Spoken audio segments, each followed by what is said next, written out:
وہ کون سا خفیہ مشن تھا جس میں پاکستان کے پائلٹس مڈل ایسٹ گئے؟ وہ کون سا مشن تھا اور وہ کون سے پائلٹ تھا جس نے اسرائیلی طیاروں کو ان کے گھر میں گھس کے مارا؟ دوستو، پاکستان اسرائیل کی طیارے پہلے بھی 2 دفعہ گرا چکا ہے، لہٰذا ہمارا ٹریک ریکارڈ اسرائیل بہت اچھی طرح جانتا ہے۔ پاکستان ایئر فورس کے پائلٹس کی کارکردگی، ان کی پروفیشنلزم کو اسرائیل بہت اچھی طرح جانتا ہے۔ He knows what is Pakistan Air Force۔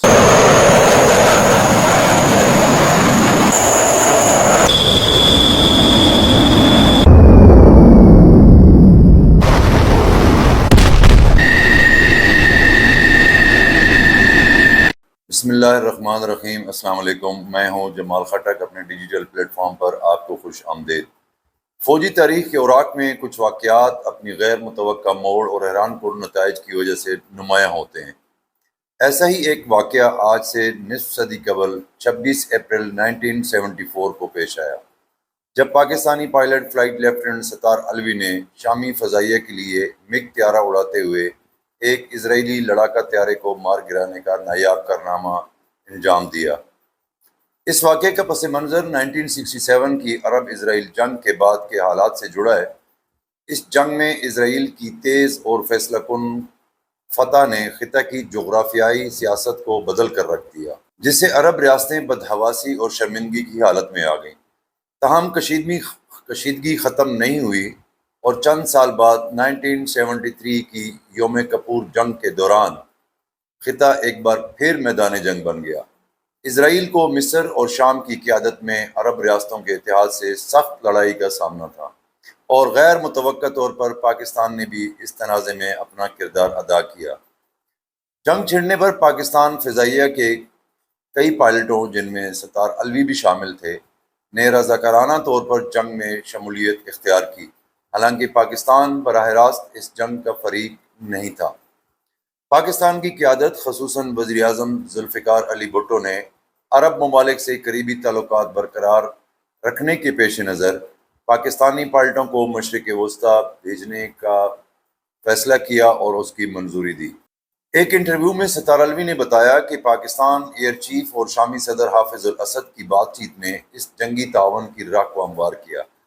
انہوں نے کہا، میں نے ایک شلوار قمیض اور اپنی فلائنگ کٹ لی، اور جب ہم پشاور پہنچے تو پتہ چلا کہ مزید 14 افراد نے بھی رضاکارانہ طور پر شمولیت اختیار کی ہے۔ ہمیں چیف کے فوکر طیارے میں پر بٹھا دیا گیا اور تھوڑی دیر بعد چیف بھی آ گئے۔ ہمیں یہ معلوم نہیں تھا کہ ہم کہاں جا رہے ہیں۔ پاکستانی پائلٹوں سے ایک دستاویز پر دستخط کروائے گئے، جس میں واضح کیا گیا تھا کہ بیرونی ملک قیام کے دوران کسی بھی غیر متوقع واقعے کی صورت میں نہ تو حکومت پاکستان اور نہ ہی پاک فضائیہ ان کی ذمہ دار ہوگی۔ ستار علوی کے مطابق یہ دستاویز ان کی غیر ملکی رخصت اور کسی بھی ناگہانی صورتحال میں حکام کو بری الذمہ قرار دینے سے متعلق تھی۔ اس کے بعد پائلٹوں کو کراچی لے جایا گیا اور وہاں سے C-130 طیارے کے ذریعے بغداد پہنچایا گیا۔ بغداد سے ستار علوی اور ان کے ساتھیوں نے زمینی سفر کیا، پہلے اردن اور پھر شام کے دارالحکومت دمشق پہنچے۔ ایک غیر مورخہ تصویر میں ایئر کموڈور ریٹائرڈ ستار علوی کو ایک لڑاکا طیارے کے ساتھ کھڑا دکھایا گیا ہے۔ 16 پاکستانی پائلٹوں میں سے 8 کو مصر بھیجا گیا، جبکہ باقی 8 کو شام میں رہنے کی ہدایت دی گئی۔ ستار علوی ان پائلٹوں میں شامل تھے جو شام میں تعینات ہوئے۔ بعد میں علوی اور ان کے ساتھیوں کو دمشق سے تقریباً 30 منٹ کے فاصلے پر واضح ضمیر ایئر بیس پر منتقل کر دیا گیا، جہاں انہیں 67A یونٹ کا حصہ بنایا گیا۔ پاکستانی پائلٹوں کو درویش بڑا چیلنج، جب پاکستانی پائلٹ شام پہنچے تب تک مصر اور اسرائیل کے درمیان جنگ بندی ہو چکی تھی، لیکن شام اسرائیل کے ساتھ جنگی حالات میں تھا۔ پاکستانی پائلٹوں نے شام میں اپنی جنگی سرگرمیاں شروع کی، تاہم یہ منتقلی آسان نہیں تھی۔ ستار علوی کے مطابق سب سے بڑا مسئلہ زبان کا تھا۔ انہیں دیے گئے روسی ساختہ MiG-21 طیارے پر تمام تحریری روسی زبان میں تھیں، جبکہ ریڈار اور ایئر ٹریفک کنٹرول سے رابطہ صرف عربی میں ہوتا تھا۔ اس مسئلے سے نمٹنے کے لیے پائلٹوں نے ایک عملی حل نکالا۔ الوی بتاتے ہیں کہ ہم نے طیارہ اڑانے کے لیے ضروری باتیں ایک کاغذ پر لکھ کر اپنی فلائنگ سوٹ میں رکھ دیں۔ اس طریقے سے ہم ایک ہفتے کے اندر عربی زبان میں درکار معلومات سمجھنے کے قابل ہو گئے۔ پاکستانی پائلٹوں کو فضائی دفاع کے اہم کام پر مامور کیا گیا، جن کا کام اسرائیلی طیاروں کو شامی فضائی حدود کی خلاف ورزی سے روکنا تھا۔ اگرچہ مصر اور اسرائیل کے درمیان جنگ بندی ہو چکی تھی، لیکن گولان کی پہاڑیوں میں لڑائی ابھی جاری تھی۔ الوی نے سخت معلومات کا ذکر کیا جو وہ رمضان کے مہینے میں روزانہ سحری سے پہلے تیار ہو کر ایئرپورٹ پر تعینات رہ کر انجام دیتے تھے۔ یہ معمول تقریباً 7 مہینے تک جاری رہا۔ اپنی تعیناتی کے دوران پاکستانی پائلٹوں کو کئی مرتبہ اسرائیلی طیاروں کا سامنا ہوا، مگر ستار الوی کے مطابق دونوں فریقین کے درمیان کوئی براہ راست جھڑپ نہیں ہوئی۔ پاکستانی پائلٹوں نے فیصلہ کیا تھا کہ وہ اسرائیلی طیارے گراتے ہیں یا نہیں گراتے، لیکن ان کی اولین ترجیح یہ ہوگی کہ کوئی بھی پاکستانی پائلٹ اسرائیلیوں کے ہاتھ نہ لگے۔ یہی فیصلہ ان کی فضائی حکمت عملی کی بنیاد بنا۔ پاکستانی پائلٹ نے اسرائیلی طیارہ کیسے گرایا؟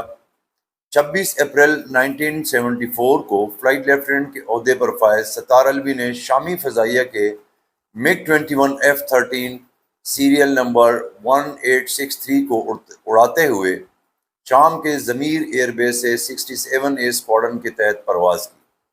8 پاکستانی پائلٹوں پر مشتمل شہباز 8 فارمیشن نے لبنان کی فضاؤں میں ایک کشیدہ فضائی مڈ بھیڑ کے دوران پرواز کی۔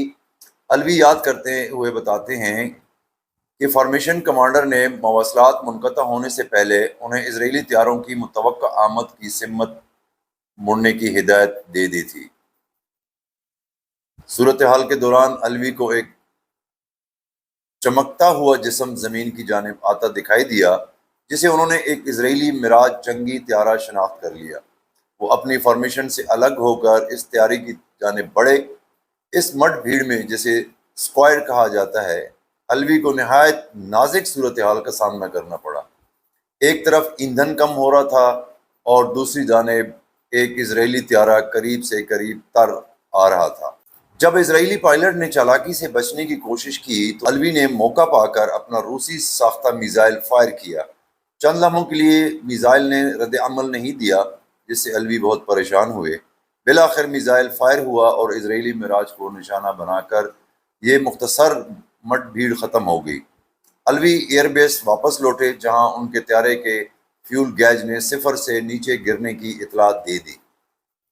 بعد ازاں شامی حکومت نے ستار الوی کو ان کی بہادری پر اعلیٰ ترین اعزاز سے نوازا، اور دوسری طرف اسرائیلی پائلٹ، جسے کیپٹن لوٹس کہا جاتا ہے، مبینہ طور پر گرفتار ہوا، مگر زخموں کی تاب نہ لاتے ہوئے چل بسا۔ اس سے پہلے کہ الوی اسے ملتے، اس واقعے کے بعد الوی نے کئی سال تک خاموشی اختیار کی اور جب کبھی سوال انکار کرتے رہے۔ آخرکار حکومت پاکستان نے انہیں ستارہ شجاعت سے نوازا۔ یہ ایک خفیہ مشن تھا جو کہ ذوالفقار علی بھٹو نے حافظ الاسد جو ان کے ساتھ طے کیا تھا، اور یہ پائلٹ خفیہ مشن کے اوپر گئے تھے اور وہاں پر جا کر انہوں نے اسرائیل کی تیاریوں کو ٹھوکا۔